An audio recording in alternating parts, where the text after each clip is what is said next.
Oi, gente! Esse é o Porto de Santos, o maior da América Latina, que inclusive neste ano completa 130 anos. Entre cargas que vão e vêm, esse gigante é um dos maiores geradores de empregos da Baixada Santista. Você sabe como é que funciona a logística, o armazenamento de tudo que chega por aqui? Vem comigo que eu te mostro agora. O Porto de Santos é o maior complexo portuário da América Latina. No ano passado, movimentou 147 milhões de toneladas de cargas, 3% maior do que o recorde anterior em 2020.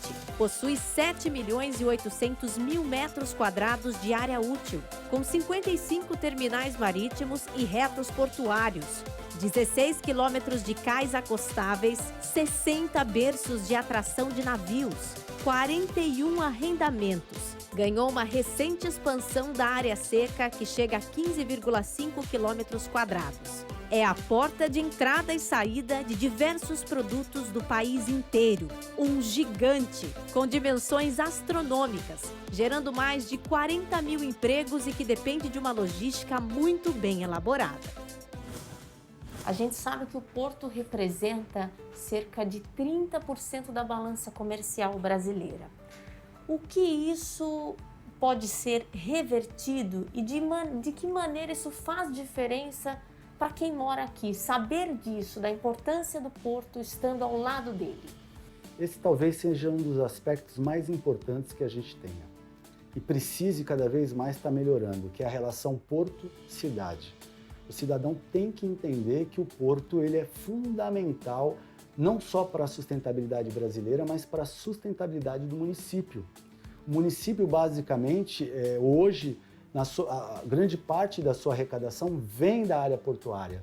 Então, deveria ter um olhar mais apurado sobre esse grande empreendimento que é, de uma forma geral, o Porto de Santos hoje. Não somente devido ao processo histórico que ele representa e representou para o Brasil, mas para a importância que ele tem para o cidadão, para o trabalhador que reside aqui no município de Santos. É a valorização do Porto de Santos? A valorização, ele deve ser muito valorizado. E como é que a gente consegue essa valorização?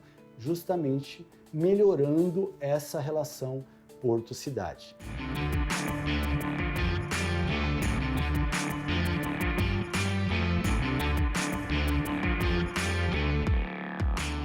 Falando dessa questão da relação das pessoas, principalmente quem mora na região mesmo do Porto de Santos, como é que está a geração de empregos? A gente sabe que o Porto é um grande gerador de empregos, mas por que na maioria das vezes essa mão de obra não vem da sua própria região e sim de fora ou vem de fora para cá? Como é essa relação? Nós temos, na Faculdade de Tecnologia, onde eu leciono, nós temos duas realidades que a gente observa. O Porto, ele absorve grande parte dos nossos alunos. Nós formamos alunos de gestão portuária, de logística e de tecnologia.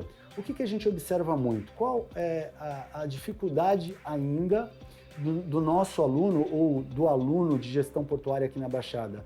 A fluência no inglês, ou mesmo o inglês intermediário. E o que tem acontecido ultimamente? Muitos dos nossos alunos se formam, eles já tiveram a oportunidade de estar estagiando no Porto de Santos, que é uma referência fantástica na carteira de trabalho, ou mesmo na carteira de estágio. Eles acabam se dirigindo para portos do Arco Norte, Nordeste, Paraná.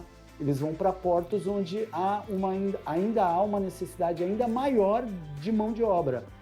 E a gente tem que entender também que não só o Porto de Santos, mas de uma forma geral os portos internacionais, aos poucos eles estão começando a passar por um processo de robotização, de mecanização.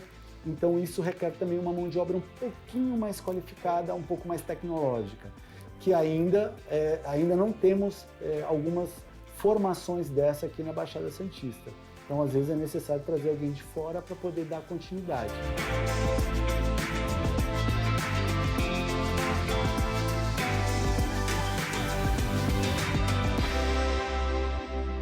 O Brasil é um grande, inclusive hoje em dia, o maior exportador de soja. Isso. O Brasil compete diretamente com os Estados Unidos. Ora, os Estados Unidos ganha no volume exportado, ora o Brasil ganha e assim por diante. Eles nos monitoram e nós os monitoramos. Nosso principal mercado é a China, só que nós temos mercado secundário. Quando a gente fala do que vem para o Porto de Santos, no caso, o granel, queria que falasse sobre o armazenamento dele, como é que funciona? Sim, nós tivemos um problema um tempo atrás, né? Na verdade, o porto, de uma forma geral, com as emissões de micropartículas desse granel que era colocado nos porões das embarcações. Foi aprimorado o processo de ship loader, que é o equipamento que faz esse abastecimento. Hoje nós temos equipamentos muito mais modernos, que baforizam ali um residual de óleo para ajudar, de óleo de soja para ajudar, por exemplo, a grudar o grão e cair. Outros já lançam dentro do próprio porão. Ou seja, tecnologias são investidas. Problemas ambientais pontuais no açúcar, especificamente na soja, a gente sempre vai ter residuais, mas dentro do possível eles vão sendo trabalhados e a própria tecnologia ela vai avançando para que eles sejam amenizados cada vez mais.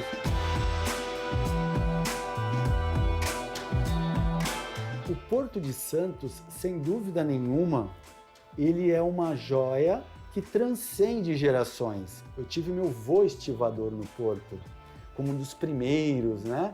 Era o Coati, eles eram chamados por apelido.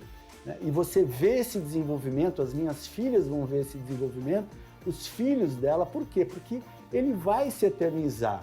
Por mais que se fale, eu vou ter uma diversidade portuária no país, o Porto de Santos é histórico. Ele é o marco inicial de um processo fantástico que não vai acabar tão cedo.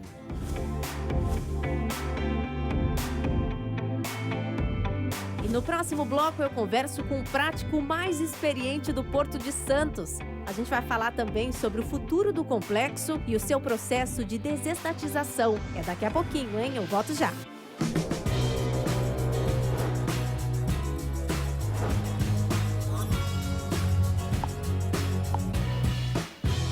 Oferecimento Tegrão Cargo. Somos tecnologia, eficiência e respeito ao meio ambiente. Custom Brasil. Tradição e confiança em transportes e logística. Praticagem de São Paulo. Segurança, tecnologia e produtividade a serviço do Brasil.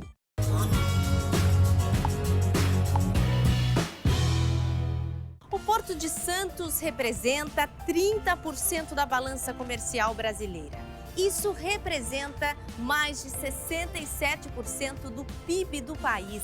Para se ter uma ideia, nem a pandemia conseguiu diminuir a quantidade de cargas aqui no porto.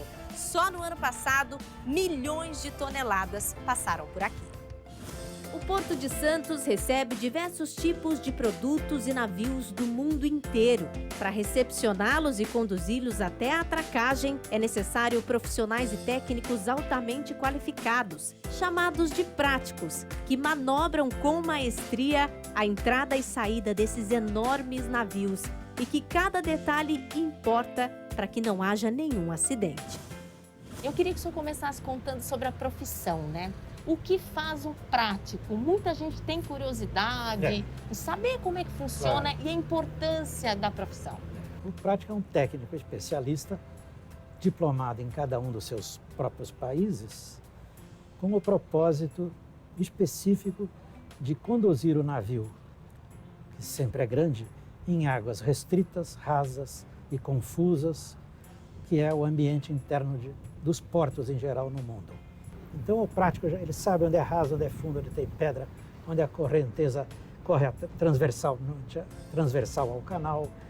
Enfim, ele tem intimidade com aquele ambiente geográfico do porto. E eu queria que o senhor contasse agora, diante de tantos anos de experiência, alguns momentos bons, ruins, algumas dificuldades que o senhor já passou ao longo do caminho na profissão. Mas a coisa mais crítica na nossa profissão é o ápice do perigo na nossa profissão, é lá fora de Barra, você desembarcar de um navio debaixo de mau tempo. E isso acontece pelo menos 30% a 35% do número de vezes que eu embarco em um ano. Eu já sei que 35% das vezes eu vou fazê-lo debaixo de grande tensão, porque o navio é uma plataforma estável pelo tamanho, né? E quando está com mau tempo, a lancha do lado está assim, pulando muito. Então você tem que dar um salto, você tem que descer na escadinha de corda, ficar de costas, analisando enquanto ela vai até quanto embaixo, quanto em cima. E uma hora que ela subir numa vaga, ele chegar perto de você, você pula e gruda aqui, larga daqui, segura ali, gruda naquele balaustre e às vezes você toma banho de água, entendeu? Então esse é o ponto mais crítico.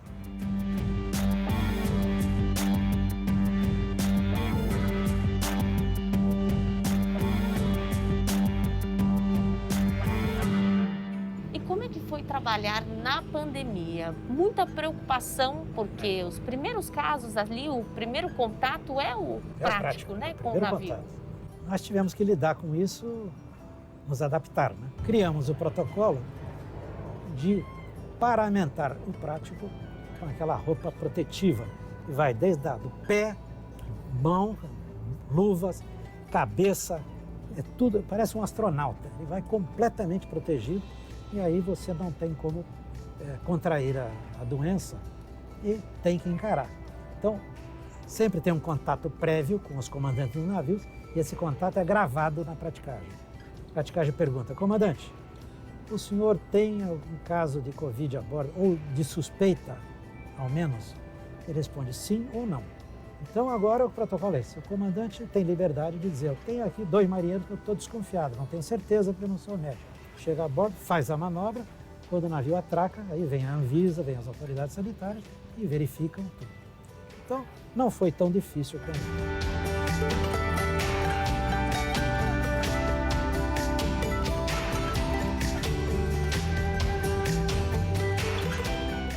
Para a gente encerrar, eu queria que o senhor parasse para pensar um pouquinho. Valeu a pena ser prático por todos esses anos? Oh, meu Deus do céu. Mais do que valeu. Eu adoro a minha profissão, adoro, sou apaixonado pela profissão. Eu ir para bordo de um navio é como uma pessoa comum que vai para um teatro ou para um cinema. Eu vou com aquela alma aberta, alegre, feliz, satisfeito. Por isso que acho que é por essa razão que eu estou chegando aos 83 anos. Eu não tenho dor de nenhuma espécie, tenho pressão boa. Eu sei que eu não sou eterno. Vou ter que uma hora parar daqui a pouco. Já estou até me prevenindo, avisando a família, tem que pisar no freio e tal. Mas a minha cabeça ainda é de um sujeito como se eu fosse jovem, de 40, trabalhando.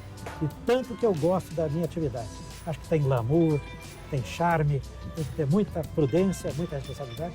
E isso faz com que eu me sinta mais apaixonado pelo trabalho.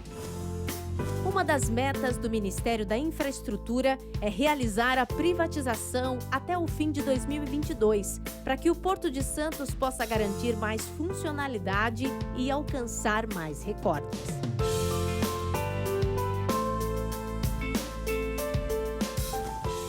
Agora a gente vai bater um papo com o secretário nacional de Portos e Transportes Aquaviários, o Diogo Piloni, ao qual eu já agradeço a participação. Secretário, muito obrigada. Eu gostaria que o senhor começasse falando sobre a importância da desestatização.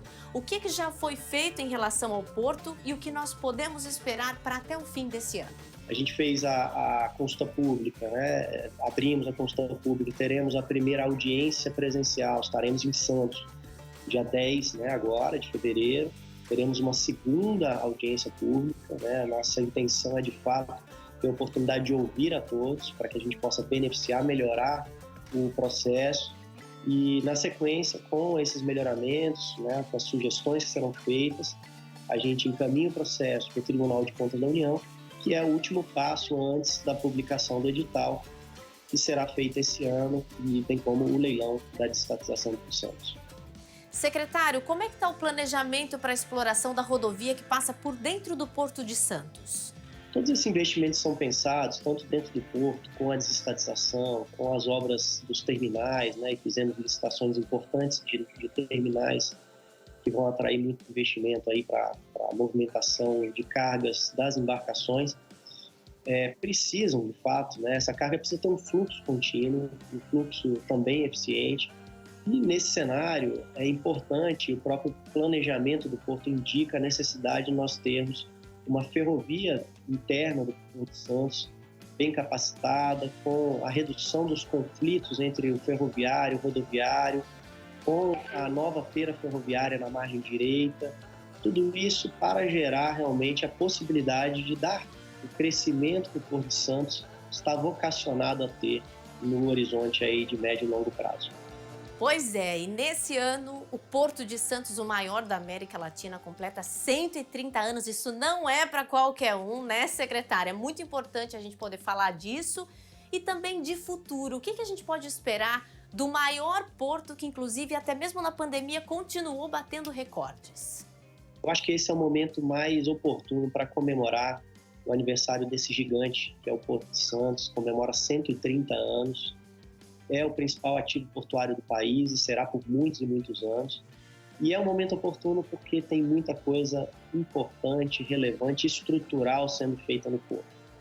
Nós estamos falando de um pacote de investimentos da ordem de 25 bilhões de reais entre investimentos em terminais do Porto, nas linhas ferroviárias e em todo o pacote de investimentos da desestatização, né, que só a desestatização traz aí investimentos da ordem de 16 bilhões de reais.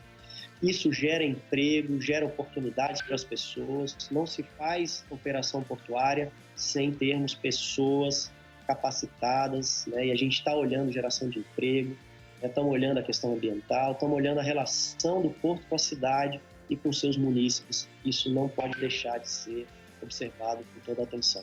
Então, parabéns ao Porto de Santos. Não é de hoje que este gigante apresenta suas evoluções e é de extrema importância para o nosso país. Parabéns, Porto de Santos, e que esses 130 anos sejam apenas o começo de muito progresso e enriquecimento para o nosso país.